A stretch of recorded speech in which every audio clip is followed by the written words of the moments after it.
వీడియోలో నేను డిస్కస్ చేస్తాను. ఫస్ట్ మెథడ్ ఈమెయిల్ చేయడం.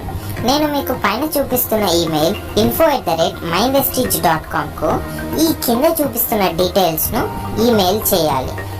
అవేంటంటే మీ పేరు, మీ ఫోన్ నెంబర్, మీ డిస్ట్రిబ్యూటర్ ఐడి, మీ బ్యాంక్ అకౌంట్ నెంబర్, మీ IFSC కోడ్, బ్రాంచ్ కోడ్ మరియు పాస్బుక్ ఫోటో లేదా క్యాన్సల్డ్ చెక్ యొక్క ఫోటో మరియు పాన్ కార్డ్ ఫోటో.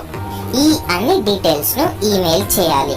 లేదా మీరు bankpan@mywestige.com ఈ డీటెయిల్స్ను ఈమెయిల్ చేయొచ్చు. 10 to 15 డేస్లో మీ బ్యాంక్ డీటెయిల్స్ అప్లోడ్ అయిపోతాయి. సెకండ్ మెథడ్ వెబ్సైట్ ద్వారా చేయడం. దీని యొక్క లింక్ నేను డిస్క్రిప్షన్లో ఇచ్చాను.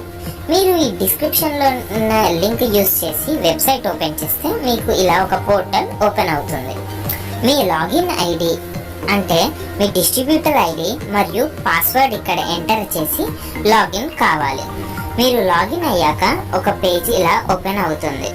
లెఫ్ట్ సైడ్లో మీరు పాన్ కార్డ్ డీటెయిల్స్ అప్లోడ్ చేయాలి మరియు రైట్ సైడ్లో మీ బ్యాంక్ డీటెయిల్స్ అప్లోడ్ చేయాలి.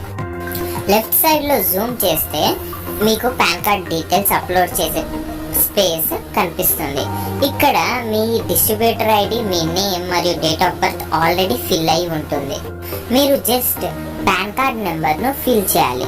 తర్వాత చూస్ ఫైల్ మీద క్లిక్ చేసి మీ పాన్ కార్డ్ ఫోటోను సెలెక్ట్ చేసి అప్లోడ్ చేయాలి.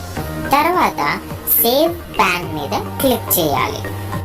అలాగే బ్యాంక్ డీటెయిల్స్ కూడా ఫిల్ చేయాలి. ఇక్కడ మీరు IFSC కోడ్ ఫిల్ చేయాలి. ఆటోమేటిక్గా బ్యాంక్ నేమ్ మరియు బ్రాంచ్ నేమ్ వస్తుంది. తర్వాత అకౌంట్ నెంబర్ను 2 సార్లు ఫిల్ చేయాలి. తర్వాత చూస్ ఫైల్ మీద క్లిక్ చేసి క్యాన్సల్డ్ చెక్ లేదా పాస్బుక్ యొక్క ఫోటోను ఫ్రంట్ పేజ్ యొక్క ఫోటో, పాస్బుక్ యొక్క ఫ్రంట్ పేజ్ యొక్క ఫోటో, ఈ రెండిట్లో ఏదో ఒకటి సెలెక్ట్ చేసి అప్లోడ్ చేయాలి. తర్వాత చివరిగా సేవ్ బ్యాంక్ మీద క్లిక్ చేయాలి. మీకు వితిన్ 15 డేస్లో బ్యాంక్ డీటెయిల్స్ అప్లోడ్ అయిపోతాయి.